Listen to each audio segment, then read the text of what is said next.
नवरात्र शुरू होने वाले हैं तो माता रानी मेरे सभी दोस्तों को खुश रखे और उनकी सभी मनोकामनाएं पूर्ण करे। तो अभी आप स्क्रीन पर देख रहे हैं मेरा मंदिर। नवरात्र शुरू होने वाले हैं तो आज मैंने अपने मंदिर की सफाई स्टार्ट कर दी है। और अब पास से आपको दिखाती हूँ कि देखिए धूप बत्ती वगैरह जलाने से, दीपक वगैरह जलाने से तो उसकी जो चिकनाई होती है उसकी वजह से ये मंदिर कितना ज़्यादा गंदा हो गया है। ये जो भी मटेरियल का होता है, पीवीसी वगैरह जो भी हो मुझे पता नहीं है, तो इतना ज़्यादा स्टेन हो गया है जिसकी वजह से ब्लैक ब्लैक हो गया है। अब ये भीगे कपड़े से या किसी भी तरीके से साफ नहीं हो रहा था, तो मेरे हस्बैंड ने इसमें जितने भी स्क्रू लगे हैं उनको खोलना शुरू किया और हमने सोचा है अब इसके सारे पार्ट्स अलग करके हम इसको सर्फ के पानी से वॉश करेंगे, तब ये साफ होगा। क्योंकि ये चिकनाई जम गई है तो ये आसानी से तो साफ होगी नहीं। और जिसने मंदिर बनाया था, मतलब भैया ने, तो वो भैया ने बोला था कि जब भी आपको इसको क्लीन करना हो तो आप इसके सारे पार्ट्स ऐसे अलग करके आप इसको वॉश कर सकते हो, क्योंकि ये मटेरियल जो है ये वॉशेबल होता है। ठीक है, तो अब इसको हमने निकालना स्टार्ट कर दिया है और ये देखिए एक एक करके मैं इनको बाथरूम में ले जाके इस तरीके से अभी पानी में भिगा के मैं थोड़ी देर के लिए छोड़ दूंगी और इनमें साबुन लगा दूंगी। साबुन या फिर जो भी जिस चीज़ से भी आप साफ करना चाहें। और इसका भी ये जो मेन बड़ा वाला पार्ट था ना, ये काफ़ी मुश्किल से निकला और इसको भी हमने निकाल के अलग कर दिया है। तो अभी मैं आपको दिखाऊंगी कि हमने जितने भी जाली वाले कटआउट थे उनको सबको अलग कर दिया है। और देखिए अब ये मैंने इसकी सफाई स्टार्ट कर दी है। तो देखिए ब्रश से ये मैं सारा झाड़ रही हूँ जितना भी इसमें ये गिरा हुआ था। ये मैंने आपको शिवरात्रि वाली वीडियो में भी दिखाया था कि ये स्पार्कल वगैरह लगाए ना मैंने अपने भगवान के, तो वो झड़ के गिरता है जिसकी वजह से ये इतनी गंदगी हो जाती है। अब एक सूखे साफ कपड़े से मैंने सारा सब कुछ झाड़ के और इसके बाद गीले कपड़े में साबुन लगा के सारे मंदिर को अच्छे से पोंछ दिया और ये जालियां वगैरह फिट कर दी हैं धुलने के बाद। देखिए अब मैं आपको पास से दिखाती हूँ कितनी क्लीन हो गई हैं। इसके बाद मैंने सारे आसन वगैरह बिछा दिए भगवान के। अब मैं अपने भगवान को विराजमान करूंगी। सारी जो भी मूर्तियां हैं उनको अच्छे से क्लीन करके इसके बाद मैं स्थापित कर दूंगी। तो इतना काम करते करते मुझे शाम हो गई थी, तो अब मैं शाम का दीपक जलाऊंगी और बाकी मंदिर की क्लीनिंग मैं नेक्स्ट राउंड में करूंगी या फिर नेक्स्ट डे करूंगी। तो फ्रेंड्स अब मैं इसी तरीके से काम को करती हूँ। बहुत ज़्यादा काम एक साथ नहीं करती हूँ, काम को टुकड़ों में डिवाइड कर लेती हूँ और एक प्लानिंग के साथ काम करती हूँ। जैसे कि मंदिर का मैंने बाहर का हिस्सा आज साफ कर दिया है और उसको अरेंज कर दिया है। बाकी मंदिर के जो ड्रॉर्स हैं वो मैं नेक्स्ट डे करूंगी, जैसा मुझे टाइम मिलेगा उसके हिसाब से। मैं ऐसा नहीं करती हूँ कि पूरे दिन एक ही काम में लगी रहूं जिसकी वजह से मेरे दूसरे काम जो है पेंडिंग रह जाए या फिर दूसरे कामों के लिए मुझे समय और एनर्जी ना बचे। इसलिए मैं इस तरीके से मैंने प्लान किया था कि बाहर का हिस्सा मैं मंदिर का आज साफ कर दूंगी, बाकी का हिस्सा मैं अगले दिन करूंगी। तो अब हो चुकी है शाम। शाम का जलाऊंगी दीपक और इसके बाद बनाऊंगी खाना वगैरह। तो फ्रेंड्स आपने कभी नोटिस किया है कि जब भी नवरात्रे आने वाले होते हैं तो हमारे चारों तरफ कितनी पॉजिटिविटी फैल जाती है। मतलब अच्छा लगने लगता है, हर जगह ऐसा लगता है बहुत ही सुकून मिल रहा है, बहुत शांति मिल रही है। तो ऐसा इसीलिए होता है कि बाकी सब दिनों की तुलना में जब नवरात्रे स्टार्ट होने वाले होते हैं तब हम अपना सारा जो बातें होती हैं टेंशन वाली या इधर उधर की बातें भूलकर हम माता रानी के स्वागत की तैयारी करने लगते हैं, घर बार साफ करने लगते हैं, मंदिर वगैरह साफ करने लगते हैं और मतलब नवरात्रे सेलिब्रेट करने के लिए हम पूरी तरीके से तैयार हो जाते हैं। तो हमारे मन में एक पॉजिटिविटी आ जाती है। तो अब ये आप जो क्लिप देख रही हैं ये नेक्स्ट मॉर्निंग की क्लिप है। रात में मैंने मंदिर के कर्टेन सोख कर दिए थे। अब सुबह नहाने जाने से पहले मैंने इनको अच्छे से धो दिया है और मैं फैला दूंगी। इसके बाद नहाने जाऊंगी, जब तक नहा कर आऊंगी तो ये अच्छे से सूख जाएंगे और इसके बाद मैं मंदिर की आगे की क्लीनिंग स्टार्ट करूंगी।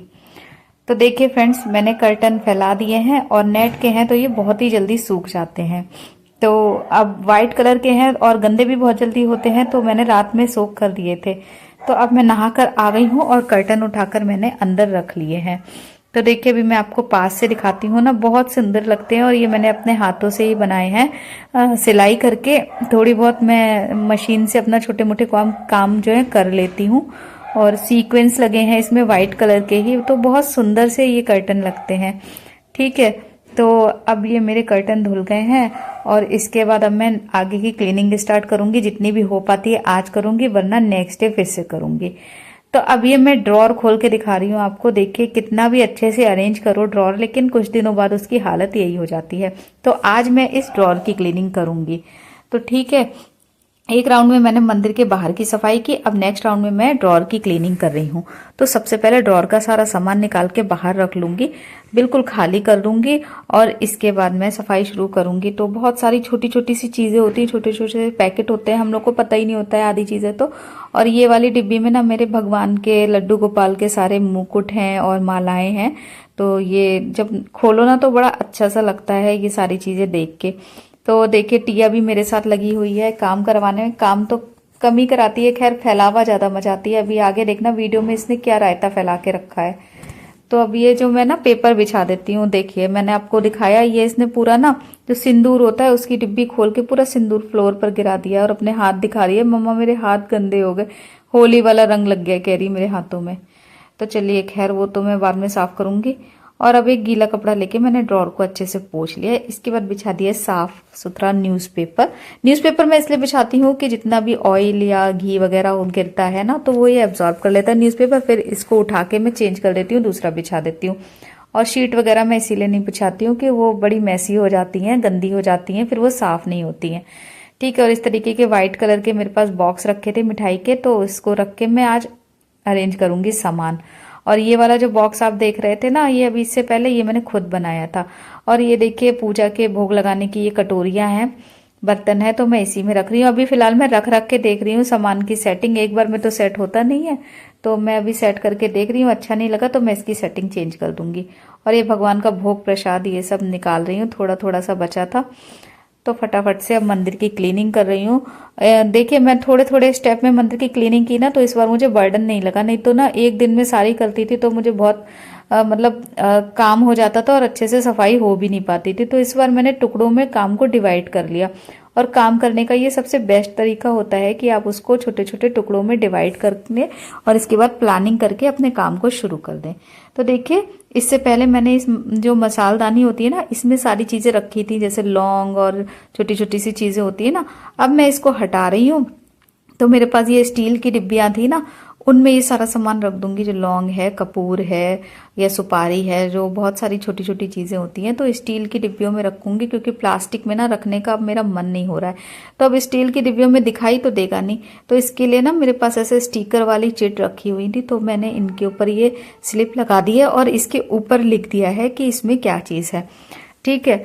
तो इसकी वजह से ना मेरा काम आसान हो जाएगा। तो ये सब मेरा, और ये एक छोटी सी ये सोन पापड़ी की डिब्बी थी, तो इसमें मैंने माचिस वगैरह रख दी हैं। और इस तरीके से अपना मैंने सारा सामान अरेंज कर दिया है ड्रॉर में। बहुत जल्दी जल्दी आपको दिखा रही हूँ, लेकिन टाइम मुझे ना बहुत लग गया था इतना सही साफ करने में। और अब सारा सामान पोंछ पोंछ के अच्छे से रख दूंगी। तो इस वीडियो के थ्रू मैं आपको यही बताना चाह रही हूँ कि बहुत ज्यादा काम का प्रेशर लेके काम नहीं करना चाहिए। देखिए मंदिर की सफाई मैंने 3 दिन में करी, थोड़ी एक दिन करी, थोड़ी अगले दिन, थोड़ी मतलब आज ये तीसरे दिन की क्लिप है। तीसरे दिन में मुझे केवल ये ड्रॉर ही साफ करनी पड़ी और कुछ नहीं साफ करना पड़ा। तो मैंने अपने टुकड़ों में काम को डिवाइड कर लिया, जिससे मुझे एक्स्ट्रा बर्डन नहीं पड़ा मेरे ऊपर और बहुत ही रिलैक्स माइंड से मैंने आराम आराम से और बहुत बढ़िया ढंग से अपना काम कर लिया। और नवरात्र से 2 दिन पहले मेरे मंदिर की सफाई निपट चुकी थी। तो अब जो भी मेरा डेकोरेशन का काम होगा ना, वो 1 दिन पहले कर लूंगी और बहुत ही अच्छे ढंग से हो जाएगा। नहीं तो ना सफाई हो पाती थी, केवल डेकोरेशन हो ही नहीं पाती थी। तो अब कर्टन वगैरह लग गए हैं और देखिए अब मैं ड्रॉर दिखाती हूँ आपको, पहले कैसी थी और अब कैसी है। लेकिन कोई नहीं, 2 दिन 3 दिन बाद वो फिर वैसी हो जाती है। और परेशान मत हुआ करो यार, सबके साथ ये होता है, मेरे साथ भी होता है। तो चलो फाइनली मेरा मंदिर साफ हो गया, पर्दे लग गए। अब मैं आपको अपने मंदिर का फाइनल लुक दिखा रही हूँ। अभी डेकोरेशन नहीं हुई है, केवल क्लीनिंग हुई है। तो वीडियो बनाने का मेरा पर्पस केवल यही है कि आप लोग मोटिवेट हो और अपने काम को अच्छे ढंग से प्लानिंग के साथ और कम एफर्ट के साथ कर सको।